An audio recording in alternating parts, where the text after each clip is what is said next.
Does this sound familiar?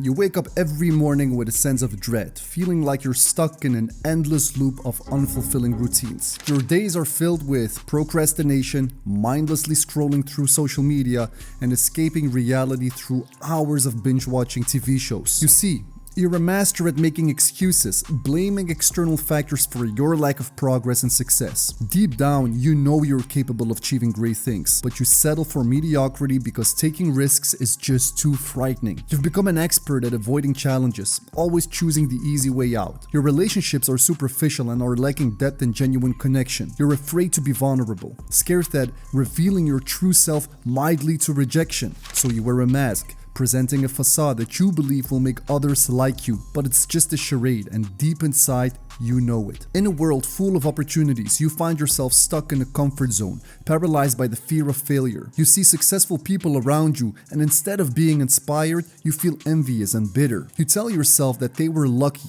that they had it easier, and that's why they succeeded while you're left in the shadows. But here is the harsh truth, brother. You're a loser.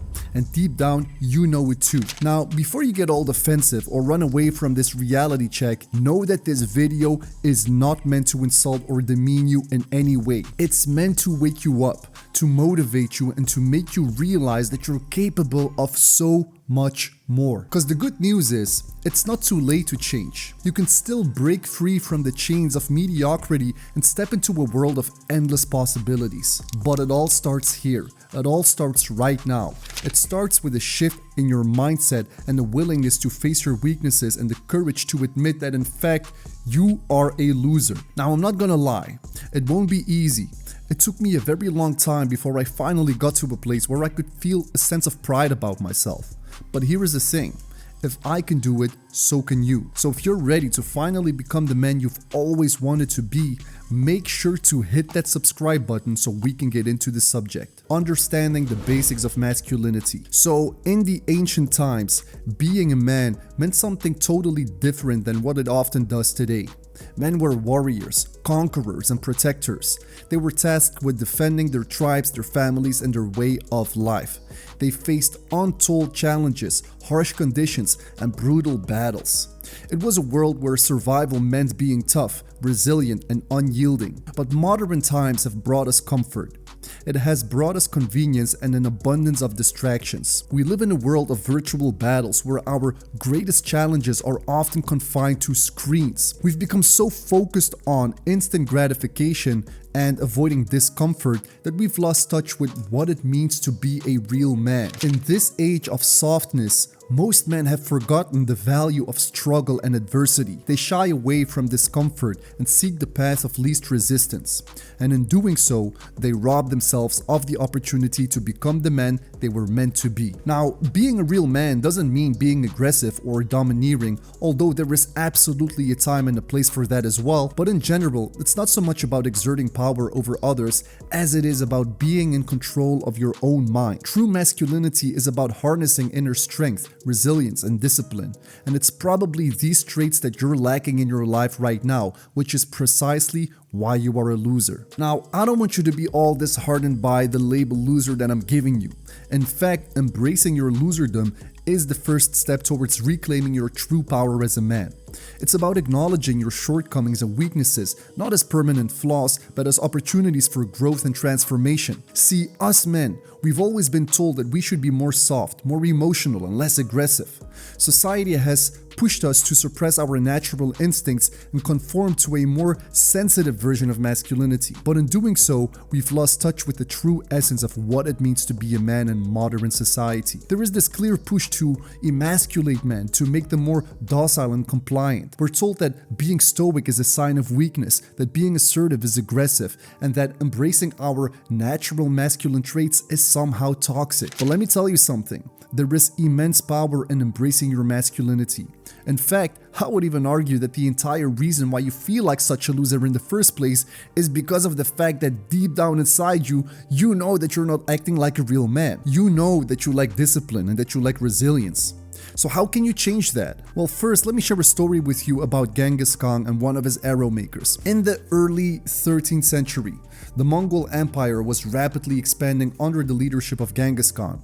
And Genghis Khan had a reputation for being a feared military genius who was conquering the world at a very rapid pace. However, he was not only known for his military capabilities, let's say, but also for his discipline and his wisdom. And so one day, as Genghis Khan was touring a newly conquered city, he came across this arrow maker who was renowned for crafting the finest arrows in the empire. Now, all intrigued by his craftsmanship, the Khan approached him and observed him at work, just doing his thing. Now, smart as he is, he obviously noticed that the arrow maker showed great care and attention to detail in every step of that process. He meticulously selected the best materials, crafted the arrowheads with precision, and fletched the arrows with the feathers of eagles, ensuring perfect balance and flight. Impressed by the arrow maker's dedication and skill, Genghis Khan struck upon a conversation with him and asked, "How do you create such exceptional arrows?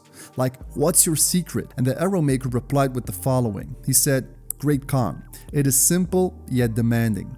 To craft the finest arrows, one must exercise unwavering discipline and focus. Each arrow I create is an extension of myself, and I approach my work with the utmost respect and reverence." Now, the follow-up question Genghis Khan asked him was, "But how do you maintain such discipline?"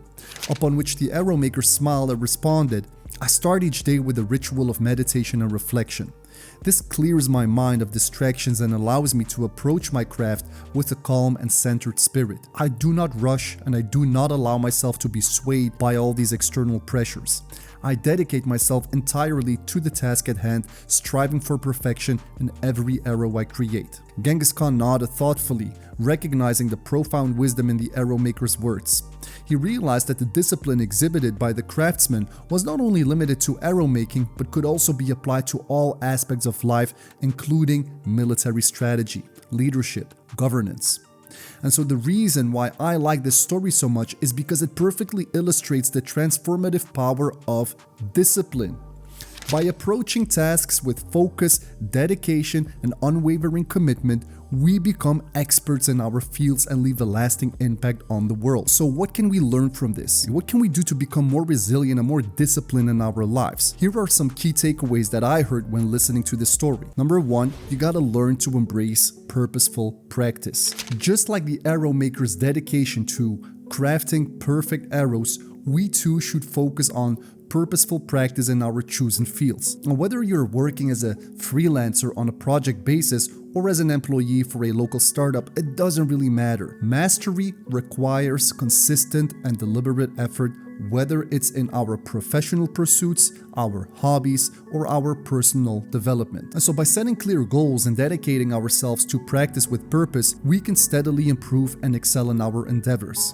And so purposeful practice isn't so much about the job or project itself as it is about the mindset you bring to it while navigating towards a better life. Because how we do anything is how we do everything. And so if you're tired of feeling like a loser, the solution doesn't always lie in immediately resigning. Instead, it's about approaching as many days as possible with the right intention, all while seeking ways to upgrade yourself and your circumstances. Number two, you gotta cultivate a sense of mindfulness and focus. In the story, the arrow maker started each day with a ritual of meditation and reflection, clearing his mind of any distraction in front of him. And this practice of mindfulness became the cornerstone of his craftsmanship, and it's something we can incorporate into our lives to enhance our sense of self-discipline as well. Imagine starting your day with a moment of stillness, tuning out all the noise of the world and centering your mind. It's kind of like aligning the bow and the arrow of your thoughts and intentions. And so by cultivating mindfulness, you create a clear path for your goals and aspirations, avoiding the scatterbrained chaos that often leads to stagnation, which in return leads to, well, you feeling like a loser. Oh shit, here we go again. And here's the twist. In that state of mindfulness, you can actually transcend that feeling of being a loser by envisioning yourself into something bigger and greater and stepping into the role of an empowered individual who is in full control of his destiny. Now, if you add a sense of focus on top of that, you basically become an unstoppable beast, because focus is like the anchor that keeps you grounded in the present moment. So in a world that is filled with distraction, it is easy to fall victim to the allure of multitasking, believing it to be the ultimate skill to boost productivity. Because the reality is, when we're focused on multiple things at once, the quality of our efforts diminish and we become this master of nothing, basically. And this is why it's so important to cut through the noise and hone in on the task at hand and nothing else but the task at hand. Number 3, embrace challenges and learn from failures. Life's a wild ride, full of ups and downs, and there is just a lot of shit that'll happen that you won't like. It's just a part of life. But as cliche as it sounds, it really is in those challenging moments that we find the most valuable lessons. Now, we may not be conquering empires here, but we can still apply the same principles to our own lives. Embracing challenges and learning from our failures will always be the key to your personal growth and development. Yet society somehow keeps portraying failure as a sign of weakness, and so it's easy to get disheartened by setbacks and feel like a loser, but that's just a trick our minds are playing on us. Because the truth is, failures, setbacks, obstacles, they're not the hallmarks of a loser, they're the hallmarks of a winner. They are the stepping stones to progress and resilience, and so each failure is just another opportunity to learn, to refine our skills and to grow stronger. Just like the arrow maker who practiced endlessly to perfect this craft, we too can use our challenges to sharpen ourselves, to sharpen our mind, and to sharpen our focus. Number 4, learn the art of saying no. In the chaos of life, it's easy to get lost in a whirlwind of distractions, pulling us away from what truly matters. That's where setting clear priorities come into play. And so just as Genghis Khan had a clear vision for his empire, we too need to chart our course and stick to it with unwavering persistence. Decide what truly matters to you, what aligns with your values and goals, and make those your top priorities and say no to everything else. And so when you say yes to basically everything that comes your way, you're simply risking spreading yourself thin and diluting your focus. You become susceptible to burnout and lose sight of your true priorities. On the other hand, learning to say no empowers you to direct your efforts where they truly count. Now, I get it, saying no can be intimidating, especially when faced with expectations and pressures from others. The fear of disappointing someone can make us hesitate, but here's what you need to remember. By saying no to others, you're actually saying yes to a better version of yourself. And if you're in doubt whether to say yes or no, you can use the following rule of thumb. If it's not a resounding fuck yes, it should unequivocally be a no. Number 5. If you don't want to be a loser, you have to seek support and accountability. Okay, I'm gonna be honest.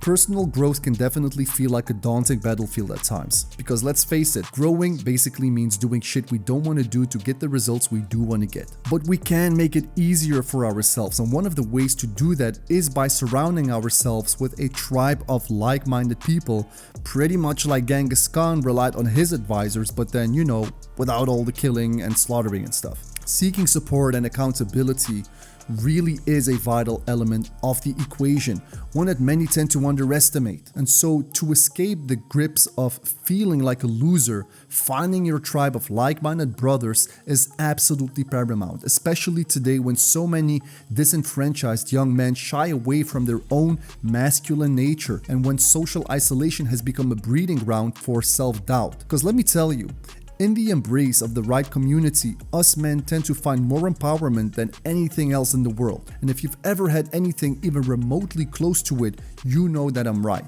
Real brothers, they just fuel our resilience. They remind us that true strength lies in facing life's challenges head on. So, yeah, that's why we need that. That's why we need a group of like-minded people that we can rely on. And so I guess that in conclusion, my fellow brother, I want you to remember this. Maybe you are a loser. Maybe you are somehow who's failing at life right now.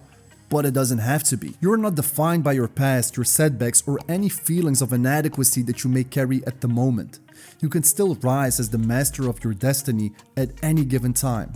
Because that, my friend, that's how we stay savage. See you in the next one.